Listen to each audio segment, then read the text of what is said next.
classic picture of a mentor is someone older and wiser than you. Someone who's already navigated life's twists and turns and can share what they've learned. When I was coming up, I was fortunate to have older musicians and artists who had already walked roads I was headed down. That perspective was a gift. It saved time, misery, and more than a few wrong turns. For a lot of my life, I thought of mentors strictly in that way, older, wiser, and battle-tested. And no doubt, it's true, years and miles bring a hard-won experience you can't get any other way. But as I've gotten older, I've discovered another kind of mentor, younger ones. What they may lack in years, they make up for with first-hand knowledge of the world as it is right now.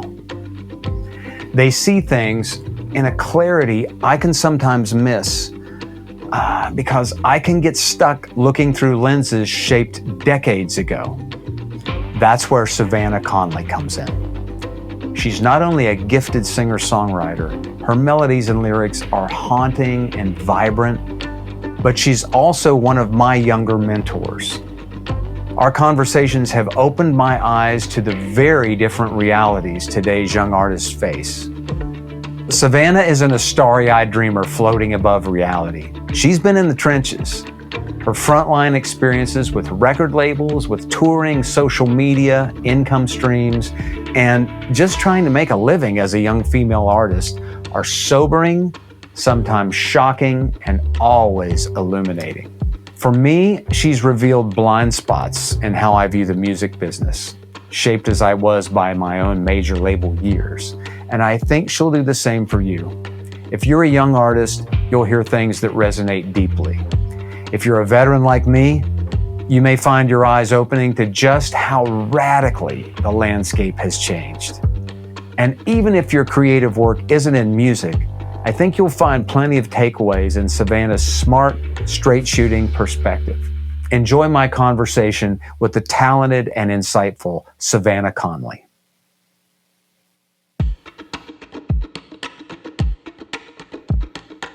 The reason I really wanted to talk to you, Savannah, is I just feel like your generation is having a wildly different experience making recordings and touring, maybe not so much writing songs. I mean, writing songs is writing songs, but I'm fascinated just with the vantage point you have. It's so different. And part of me is jealous of it and part of me is not. Yeah. So yeah. I love hearing your perspective on just what it's like to be a singer-songwriter, making recordings and touring in these days of streaming and social media.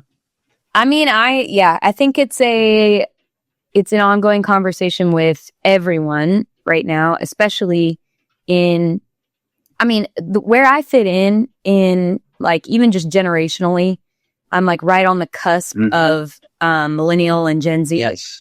So, I mean, literally by like a month. So I am technically, I think it waffles back and forth on what I am. So, and I feel like that shows itself extra when it comes to the music business, because when I first started, I was really young and things were still a little bit traditional. Like TikTok wasn't around yet. Things were still kind of working the way that the machine had built them to work. And so, and there were things that went along with that were bad and also good. And but then even in the last, I've been doing it professionally for almost 10 years. And in that time period, everything has changed about 20 times over. You can't keep up.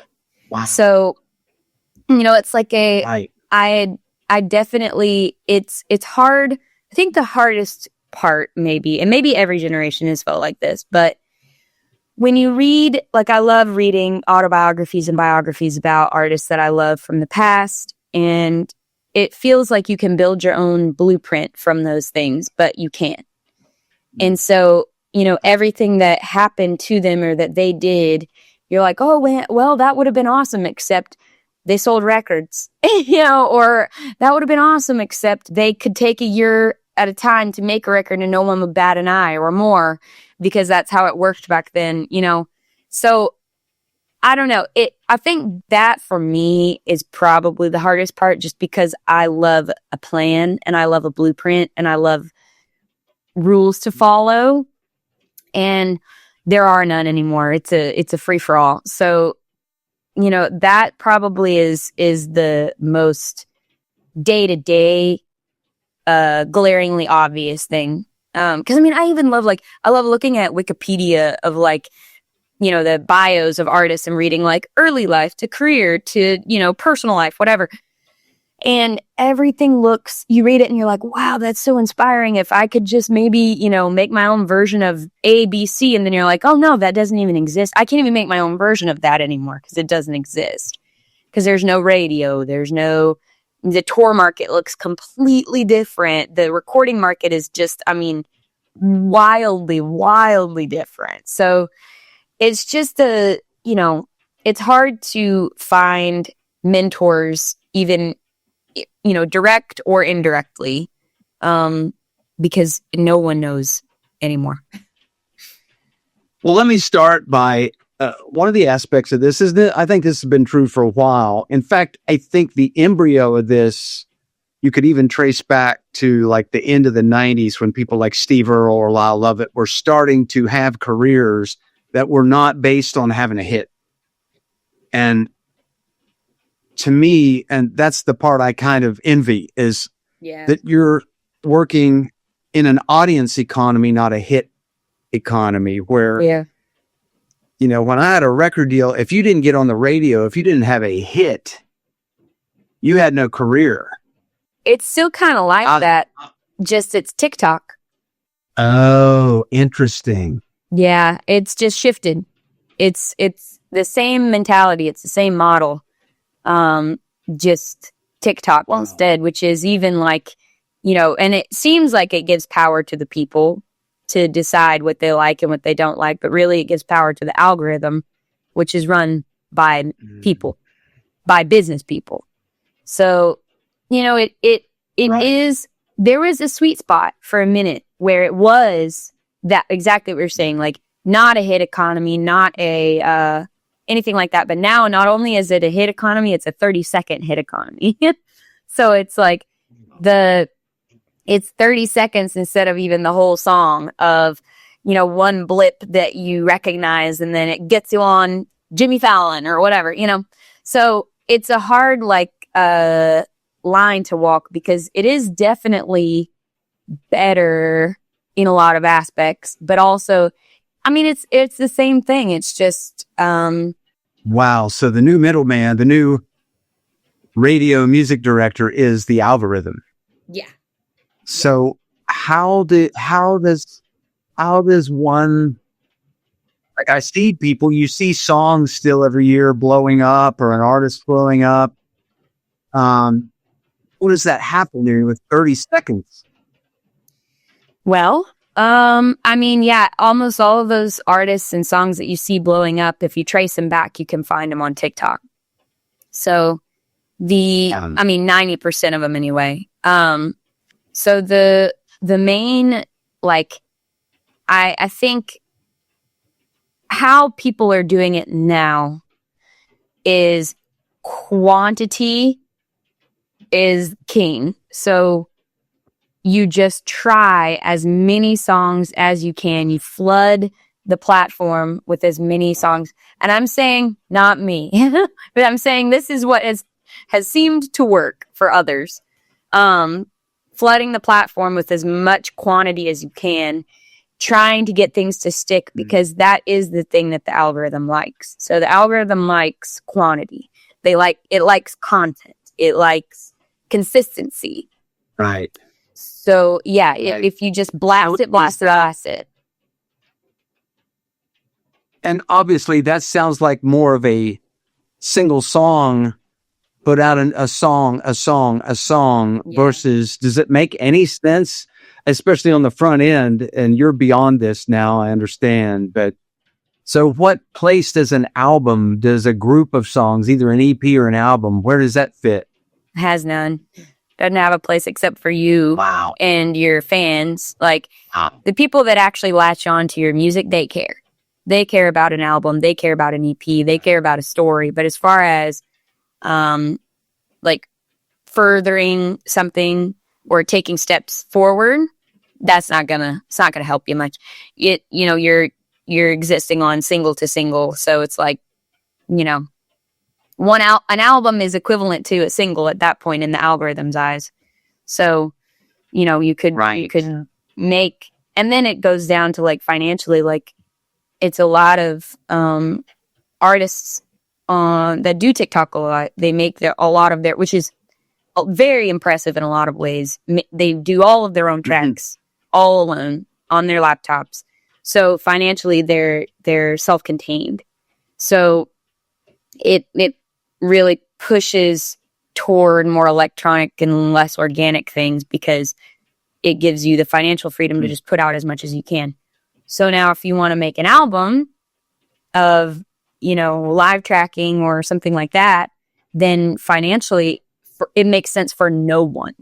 And makes zero financial sense to do that for anybody now, except for people that are, not even people that are already established. Like it still just makes no financial sense for anybody. So, I think when you're recording, I've always kind of defaulted to, it's my job to make music. It's my job to write songs. It's my job to figure out how they convey to other people, and it's somebody else's job how to convey it. So it's somebody else's job to figure out how to market an album. It's not my job. And that is definitely a privileged way to look at it, or a naive way to look at it. But I don't want to think about that when I'm writing. I don't want to think about that when I'm in the studio. Right. I don't think it affects music well. I think it just makes you think about what's happening now or what the trends are instead of thinking about what you're doing. So, it's like it's a necessary evil, but I'm choosing to not make it necessary for me. Like it's necessary for somebody else, right? But I think let's talk about the money for a minute, because back in the major label days or the days when you got on the radio, if you got radio airplay, you could make money off of that. Like the songs that I hit with, I wrote, so I made money. That was great. And if you sold records, you could make money off of that, and obviously live performing. But Savannah, is it just all down to all those things are a means to getting butts in the seats, and that's the only way you make money now? It's not the only way, but if your goal is to be a musician, if your goal is to be a writer, to be an artist, not saying that other things aren't art, but if your goal is to be a traditional musician, singer-songwriter, yes.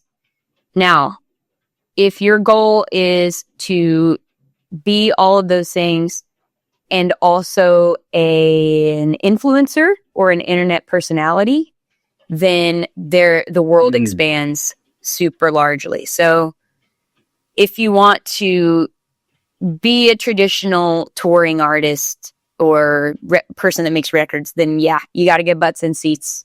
That's it. End all be all. Sync placements, that can make money, putting, music in movies or commercials or whatever. Those are pretty much the only two main revenue streams that you can get that aren't like little things that you scrounge up. But then if you want to be an internet personality, the doors are wide open for other things. Brand deals, sponsorships, reviewing. There, even for me, like you could do like a skincare routine and get paid for that because people care about that. Like film your skincare routine, or get a brand partnership with a clothing label or something, like things like that. That you can really milk if you want to. But yeah, publishing makes little to no money now. masters make very, very, like they make more than publishing, but not as much as they used to. And then, you know about all the Live Nation stuff and Live Nation taking so much of your touring money. So even then it's still hard to make money. So, I mean, realistically, and you can look at this in a bad way, which I have for the past 2 years. I'm just now coming out of it. But there is a generation of artists that are saying, okay, for me and a lot of my friends, things like brand deals, skincare routine, that does not feel authentic to me. And it doesn't feel like it has any natural marriage to my art. And so we've decided, and a lot of us have, that I would rather not do that and have other streams of revenue that are outside of music entirely in order to protect it. So, and there are a lot of people doing that because it's just not very viable anymore. Unless you have other things that make you a personality rather than just a musician. So yeah. So man, I respect this so much. This is certainly the high ground, but it's not only that. I think, and I feel like we share this, even though we're generations apart. If what feeds you from creating music is a soul, I love Rick Rubin's book. It's become my creative Bible. And I love that he's so adamant about this, right? And it's interesting that Rubin talks about this, even though he's had all this success, mainly from a traditional older model. But if creating music, if it's not just going to be a commerce thing for you, then it does sound like it's heading towards, you got to make money another way. Yeah. That's why I think the conversation of, as annoying as it is, or as, hot button as it is, I think there's a reason that the conversation of nepotism is so big right now. Because people are realizing that it is so rare to be able to be stable enough to make music exclusively. And people are realizing that it has become a pipe dream because they're looking at these people that they admire and they're like, oh, their parents are these people. They wouldn't have had to work regardless. So, and it's not something that makes me angry, or it makes a lot of people angry, but that's just the hand they were dealt, which is great for them. That's awesome. But it's not realistic. So it's the 0.1% of people that make music are going to have a parent that has billions of dollars. So, it's a very, that I think that's why that conversation is so potent right now, because people are like, whoa, whoa, whoa, whoa. Everyone that I'm looking at is either wouldn't have had to work in the first place, or is an absolute exception to the rule. So where am I in that? Where does that leave me? Where does, I think that's what people are thinking when they're looking at the world of music right now, because it's hard to see people that are like you now. I think that's why Chappell Roan has gotten so big in a lot of ways. Like, she's a person that you can look at and be like, oh, she grew up in Kansas or wherever she grew up. It's an actual story. And people love that because it's relatable. It's real. It's not, oh, well, that makes sense. She had this going for her in the beginning. Well, Savannah, I was going to bring her up. So I know some of her story, that she had a deal years ago and it didn't work out. But so how does a person like Chappell Roan, who's not the beneficiary of nepotism or somebody's bankrolling her whole, how did that happen? How did she break through this 30-second wall and the TikTok domain? I mean, busting ass and luck. I mean, that's pretty much it. I mean, she, from what I understand, worked really, really, really hard and got in. And what does that mean? What does that mean, working really hard? What does that entail? I think it can mean a lot of things. So for her, I think she said yes to everything. I think she said yes to everything and got in every room she possibly could, went to every party she possibly could, got in every door she possibly could, you know, and that is work. It's leisure, but it's work. And oh no, it's work. Yeah. Yeah. And I mean, when you think about it also, in order to do that, you know, the pop star model of doing that. And I mean, you're eating ramen every day. Like there's no, you are not making any money at that point because you've got to be at every party. You've got to be at every exclusive event, everything. And so, and then you're not making it financially until you really are. So from what I understand, that's probably more her personality. She that lends itself well. So then for people like me, who that is not my personality, that's where I think there are a lot of us in the middle ground where we're like, okay, well, we're past the age of eating ramen and going to every party. So we got to find something else to make it to where we can go, we can make music and not be stressed financially and think about having a family in the next 10 years, you know? So it's, I think it's every single model that you see now and forever has been based on what you're willing to do, what you're not willing to do, what your ideal future looks like, and your personality. So, you know, it's like, I think she was willing to give up a lot. That really, in my heart, I'm like, she shouldn't have had to give up all that. You know, like that's cruel in itself that she had to give up all that. But she's willing to do it. It's almost like make music or have a life. Yeah. Make music or have a life. Make music or have a family. Make music or make money. Make music or you know, your trade-offs are just all there. So you know, you can replace the word after the or with a million different things because that's what it expects of you. But something that I've been thinking about a lot lately is I've been thinking a lot about, you know, there's a lot of conversation politically, etc., about the, you know, control and you know, being under the control of something or being, you know, just the way of conversation, especially like in women's rights and the way that women talk to each other and talk about their lives, or even don't talk about money because we aren't supposed to, things like that, you know. So I started thinking about that in regards to the music business. And I started thinking about how every conversation I ever had with anyone coming up would be like, well, it's just hard work. You got to give up a lot.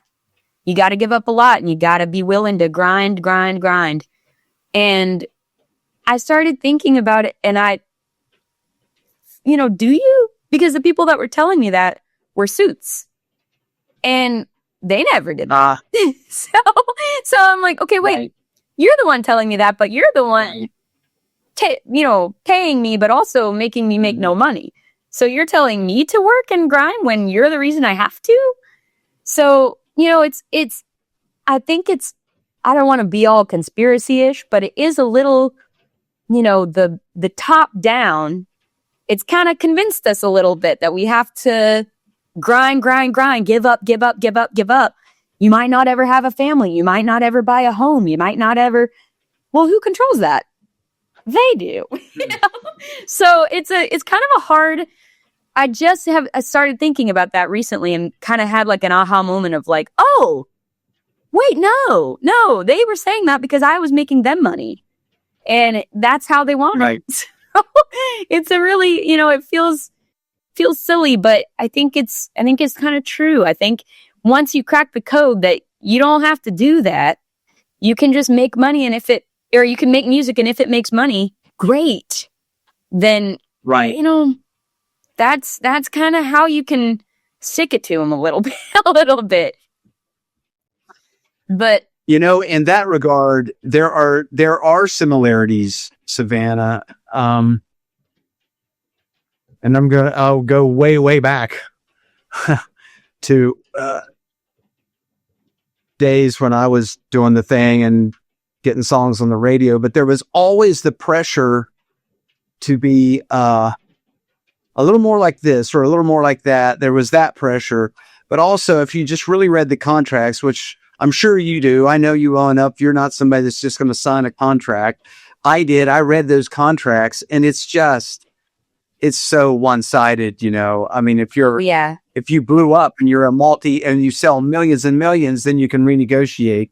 right. But I guess I know you well enough that the art side of this is so important to us, and the expression side of it, making art, that if that's taken out of it, and if it turns into serfs and lords, where we're doing anything to be in their game, it's just all the juice goes out of it for me. And I feel like that's kind of where you're coming from.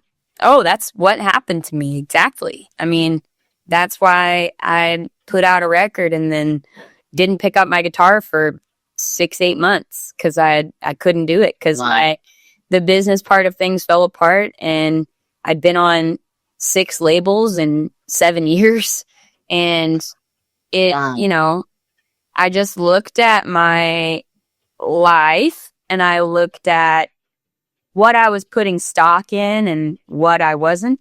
And I had gotten completely caught up in the business world because that's what felt rewarding to me. Was like that approval and that promise of stability down the road. Sure. And I had to take, I mean, and they, you know, and I think it's also, it's just a lot of, I was so young, and so many people are so young when you start. Yes. And you get the ball rolling in this world that's confirming you in so many different ways, and then the rug gets pulled out. And I think for me, the rug just got pulled out one too many times, and I couldn't do it. And so I had to take a beat and just say, okay, what do I want this to look like? Not what is it supposed to look like, or what is going to please the most people, and it took me way longer than I thought it would to figure out what I wanted it to look like. I kind of thought I would take like a 3-month break and feel revitalized and re-energized, and I took a 3-month break and I, you know, panicked because I did not want to. Wow. But I just got the life sucked out of me, you know, from the business side. And it's so, I think that a lot of the business side of things forgets or chooses to forget how vulnerable it is. And I think that the TikTok side really makes that easier, because when you start viewing it as content, then it takes all the human vulnerability out of it. And you forget that you're not just dealing with careers, you're dealing with, you know, chunks of people's lives that, you know, it's a timestamp. A record is a timestamp, an EP is a timestamp, song is a timestamp. Yeah. And so, you know, when you're talking about, I had gotten to where I was separating myself, not when I was recording or writing, but afterwards. I thought it was necessary to separate myself completely from it and be like, okay, well, now we treat this as a business. It's done. The creative part is done. So now we treat it as a business. And it's not. Right. It's still not.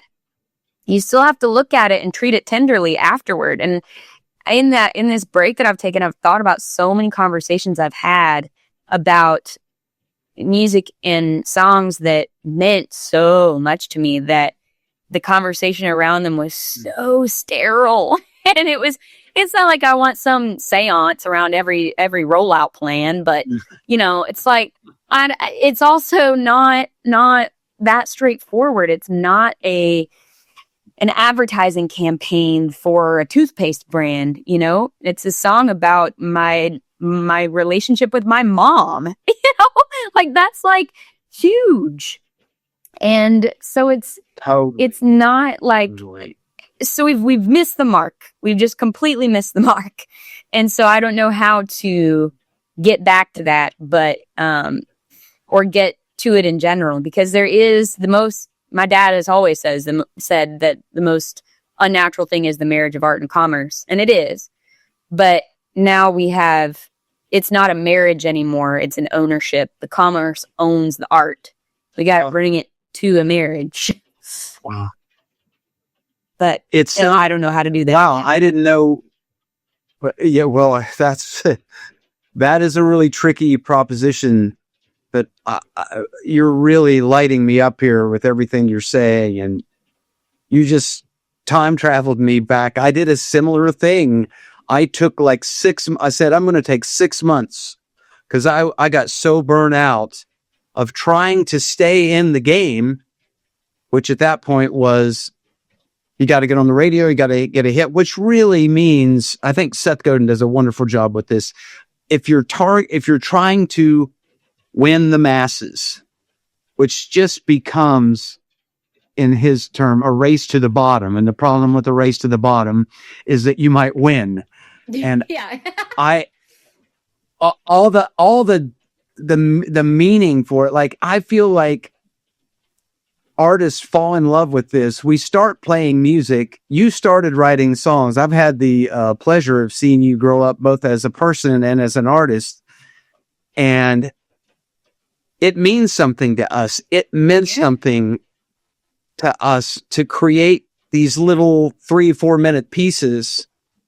But, you know, Savannah, something I really hope, if nothing else, and what I'm hoping that this little podcast I'm going to do is I think it's important for us to talk about not just success or greatness or numbers, but mental health, emotional health. Yes. Well, that was even physical health. Yeah, absolutely. I mean, when you talk about starting writing songs and why you start writing songs, let's be honest. The majority of us started writing songs because we're mentally ill. And so when you think about it like that, also, like, so you're making a business around mentally ill people. That's what you're doing. So when you think about it like that, it's so exploitative, because it's like, it's the most, you know, you're taking the most tender parts of a population that over indexes in every mental health issue on the planet. And then you're saying, okay, let's monetize it and make you sign contracts and on your vulnerability and illness. So it's like when you think about it like that, like, it's even worse, because then it's like, you want to get back to how you started or where you started, but you have to be so hyper vigilant that you can't even get into that state of vulnerability, because you're so hyper vigilant all the time of protecting yourself, because you're not coming into it on level playing field. You're coming into it as most of the time, a young, probably mentally ill person who is in the room with all of these middle-aged or older suits who don't over-index in mental illness, probably have their shit together, know what they're talking about. And so then you sign these contracts, and then you're like, what did I do? What? I'm not supposed to be making these decisions. And so it's a hard line to walk, because, you know, so the counter argument to that is, okay, well, what's the answer? I don't know. But it's still messed up. I don't know what the answer is. I don't know how to fix it, but it is the power dynamic and the setup is not the greatest. It's not healthy. No, and even touring, you know, so four shows in a row, 1 day off. 4 shows in a row, 1 day off. That's what every agent has proposed to me. And wow, that is not sustainable at all. So then, touring itself isn't healthy ever, really. It's like there's no way to make it not an absolute jar to your routine, which is good sometimes. But I love touring, and it's my favorite part. But Same. I love it. It's the best. It's like your whole day is planned out, but also it's new every day. So it's the perfect marriage of spontaneity and absolute routine. But I think I think if you boil this down to the essence of what we love, I love creating, expressing. I even like getting that word in, expressing myself through a piece of music, and then being able to stand up and play that piece of music in a way that connects with people that are listening to it. That's it. That's the only thing that matters. But it sounds like to get to do that, to get to that essence that we love so much, is just, we're going to have to figure out another way to do that. And I don't know, Savannah, maybe that's on more of a local basis. Maybe it's on a regional, I don't know. I'm not prescribing it. I mean, the only thing that the way that it's being viewed right now is touring is a privilege, which it is a privilege, but it's also dangled as a carrot because of its monetary value, but also because people know that it's the best. But it's such a weird carrot to dangle because it's not the best because of the money. It's minimal money. It's not the best because of what people might think, which is like that everybody that writes songs just wants to be on a stage and wants to say, look at me. Right. It's not great because of that. It's great because of the merch table.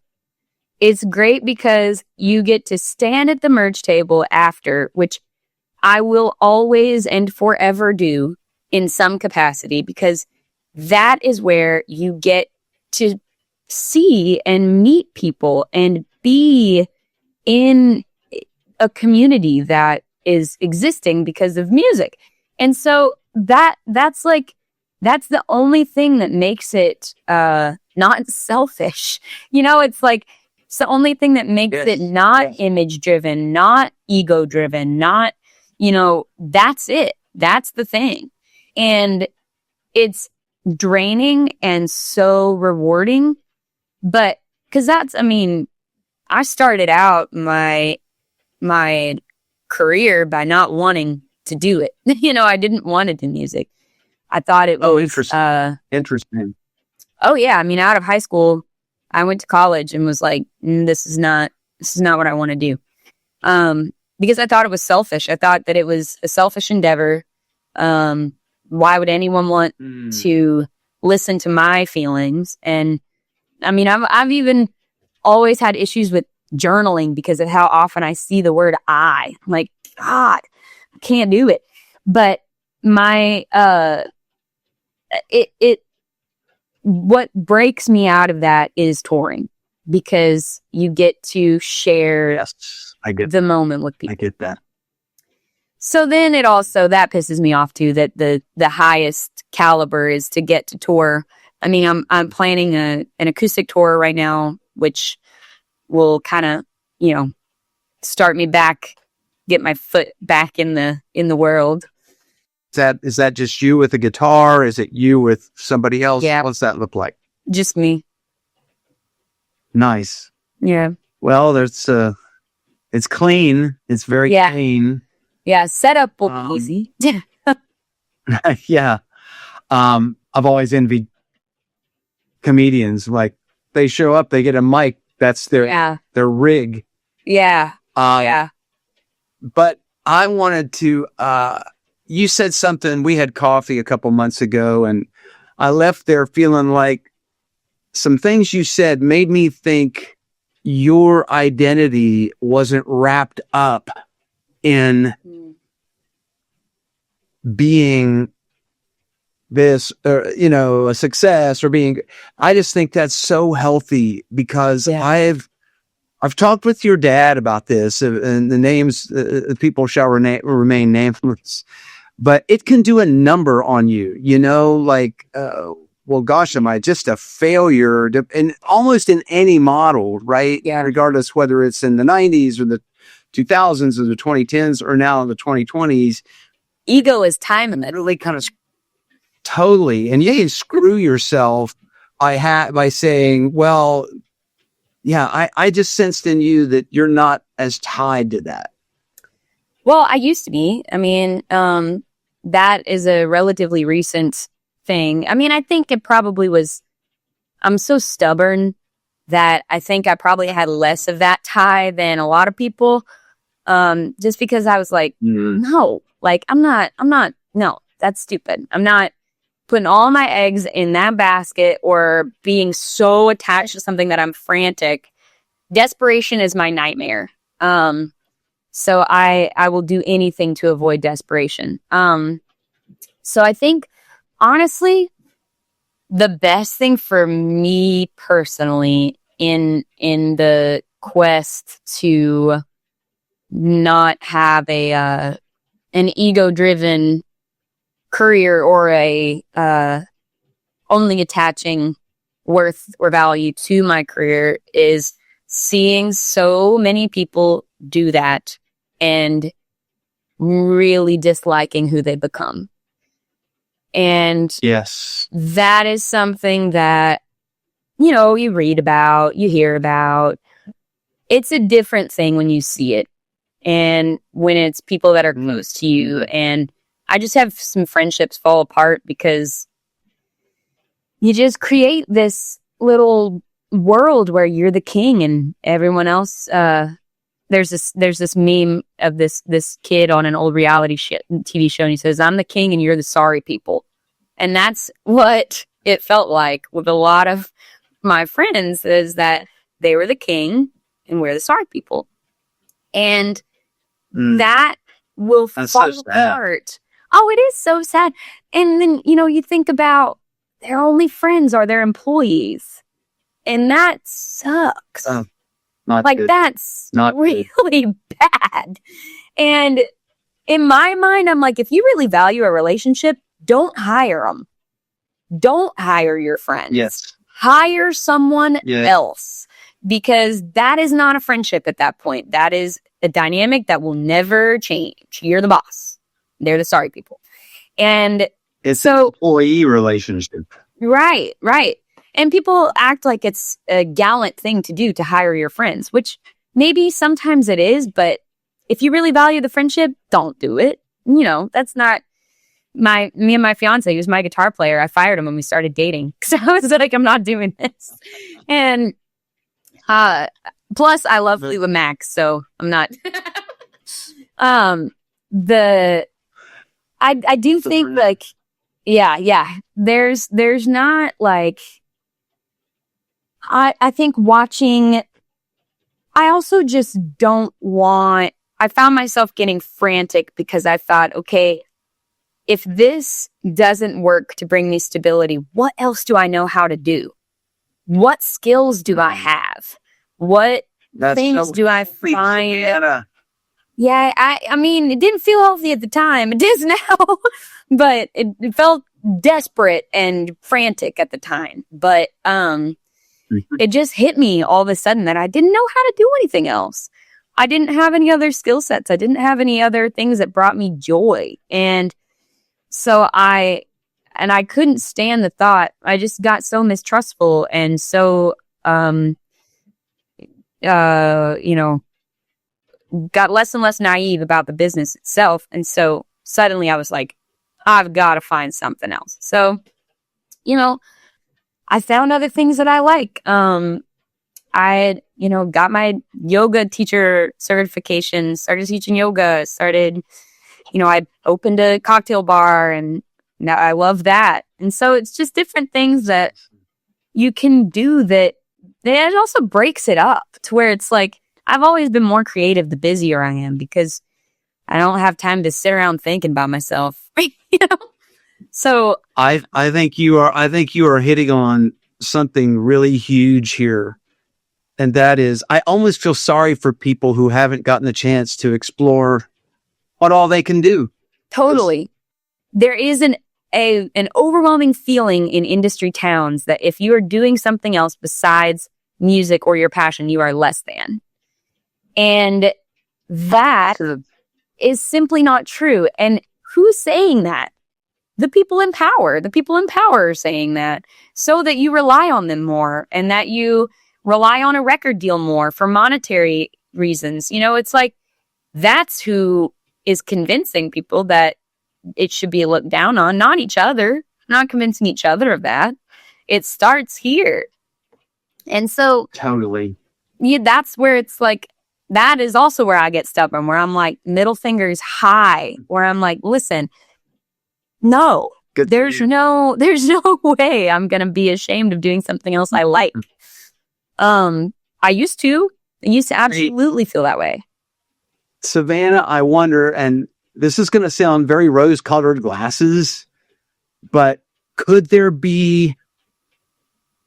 Anyway, I say this is going to sound very Pollyanna, but maybe if there's a silver lining here, that it is, you can do other things besides make music.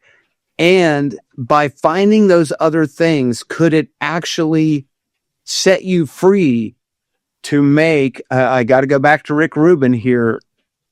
His main thesis is make the best art you can and then share it with the world. And your control over that ends right there. So if you build a life around, well, wait a minute, I can still do that. And I can have my cocktail bar, or I can teach yoga classes, or I can whatever. That, first of all, that sounds like a more well-rounded life. And second of all, maybe it actually ends up freeing your art making to get us back to that, as you say, that point of vulnerability where we actually enjoy it again. And it's not a slave to some commercial system. I absolutely agree. And I mean, and that might not be for everybody. That might not be the model for everybody. You know, like that there are people that I know that can write and be in a studio 24 hours a day, 12 months out of the year. I cannot. I would go insane. I would lose my mind. And I get so bored and so stir crazy. And so that suits my personality to have a well-rounded life. Maybe not everybody, but I think the option should be there without the societal shame, you know? And so I think it's I definitely think it can not only allow and free you up to write, but inspire and inform your art too. I mean, you know, this totally the people that you are around, you get insulated in this artist bubble when you're just doing music, and you see the same people all the time, and you are all talking about the same things. And then you get out of that and you're with people who work different jobs, who are of different age groups, of different, you know, and it's like, and then you think about it and you're like, my viewpoint is totally different. And, you know, being around like younger kids that work at the bar, like they inform me all the time of like, they'll be talking about a party that they're going to. And I'm like, oh shit, I remember that. I remember that feeling. That's something I can connect to right now. And so, you know, it's things like that like, I also, you know, I'm getting married, so I'm happy, which is a weird place to be. Also a very strange place. So it's good fodder that I wouldn't have otherwise. Because I'm not exactly one that love songs come easy to me. So, you know, just as a word from the other side of life, I'm so glad I got married. I am so glad to have been a husband and a father. And again, I'm not saying that's for everybody. It is not. Right. But I have loved my life, and it was challenging, and it was challenging in that identity way. It's like, because we do live in an industry town, and we're like, if you don't do this full time, you're not authentic. You're not a real artist. You're fill in the blank. But man, I can tell you from this side of life, I the tapestry of my life has been so much richer because of these other experiences besides just write a song, making a record, go on the road, write a song, go make a record, go on. And I love that. I love playing in front of an audience where there's that connection, but I also love being a dad. Yeah. And well, that was the other thing that when I started taking that break, I looked at the model that was in front of me for how things are supposed to work and how you're supposed to make a career and make a living. And it was utterly male. It was only made for men. And I am 28. So I don't say that in even talking about the conversation about patriarchy or whatever, just sheerly, the facts of life. In order to have a family, I will have to be pregnant. And that model is not set up for that in any way. So I looked at that and it just kind of, you start getting older and your body starts being like, hello, it's time. And so, I'd never thought about, I thought about having kids, but never the practicalities of it. And so suddenly I was looking at my schedule and I was like, oh, right. This is what people talk about when they say that this is set up for men, not women, because it's not set up. So, you take you take those pressures, you add on the pressures of motherhood. And that was something that just started staring me in the face a couple years ago where I was like, I have to make this work for myself if I want this long-term goal, which is to be a mother. So, it's tricky enough being married. Right. But if you, for a woman, I have two good friends who really had a lot of success, but as soon as one of them became pregnant, the label, the way they viewed them totally changed. Yep. And it sucks. When have you ever seen a pregnant woman on stage? I've seen it once. Who was that? It was a bass player for I can't remember who it was, but she was a part of the band, and I remember being like, yes, like so stoked. Yeah, I mean, can't name a time. Savannah, another thing that I think is worth saying is that there is so much romanticizing old models, maybe even not so old models. And you had parents who both were professional musicians. I grew up loving that. I grew up playing around those shows and playing on country music radio shows, and just the whole world was so fun, and it gets romanticized. And I think we've already talked about how unromantic it can be, but I think I keep coming back to this, and I love your 28-year-old perspective on this.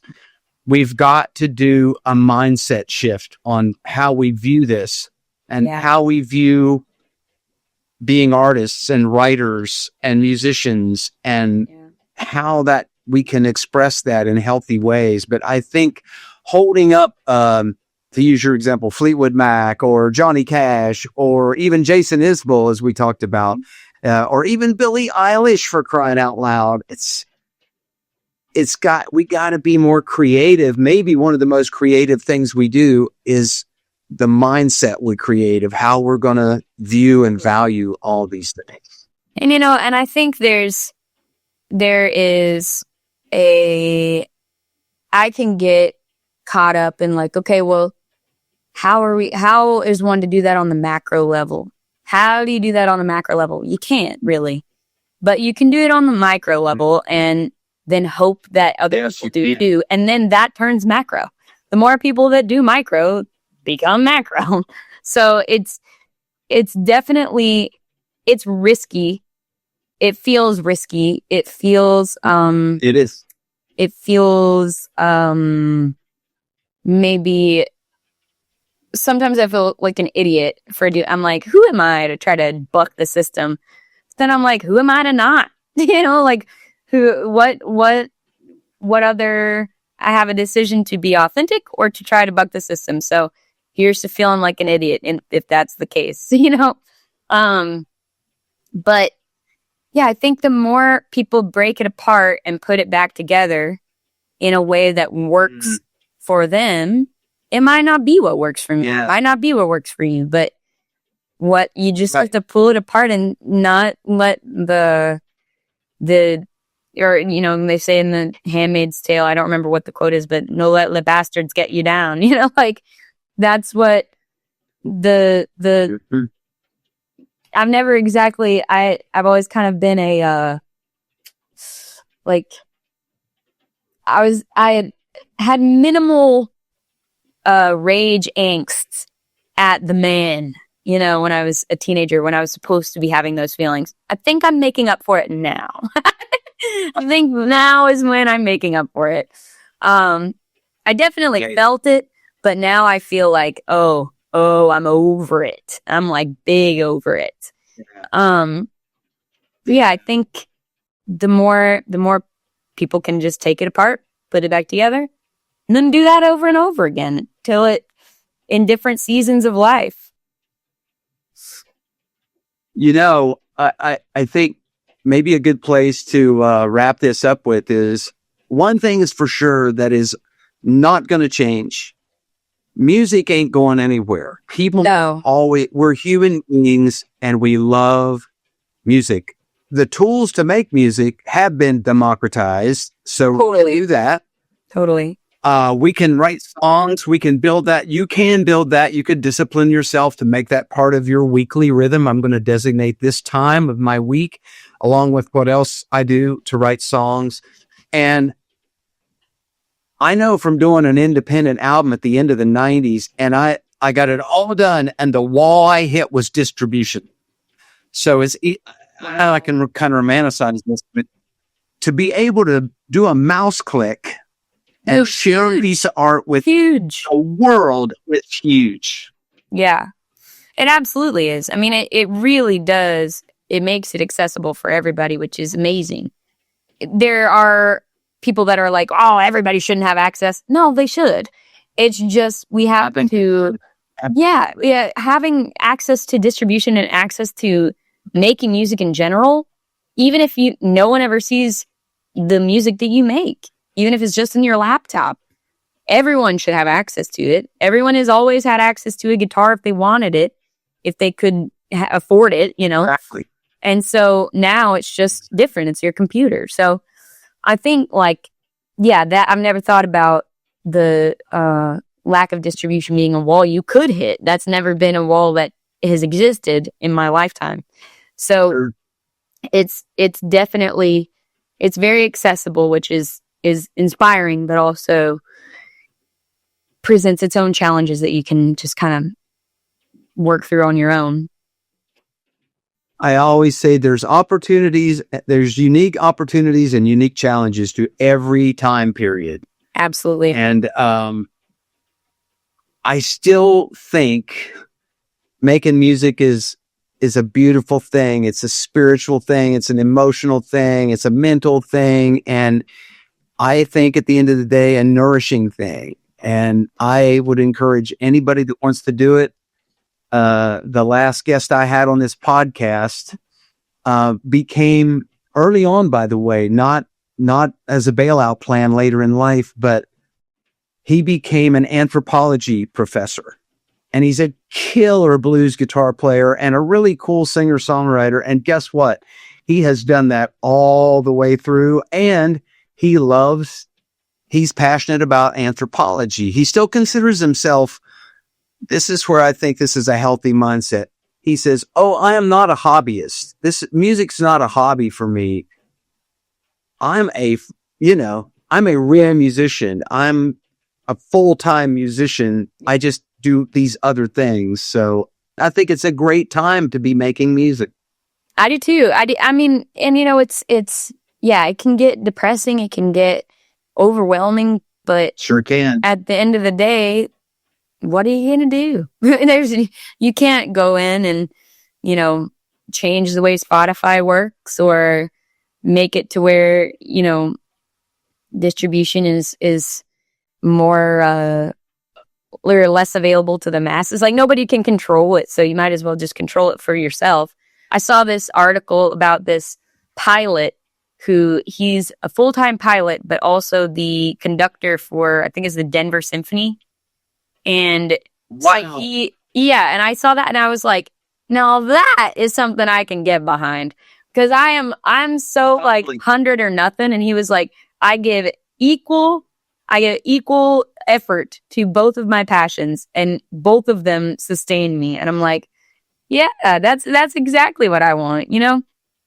And I do think it makes you turn around and appreciate whatever you're not giving your attention to at the time.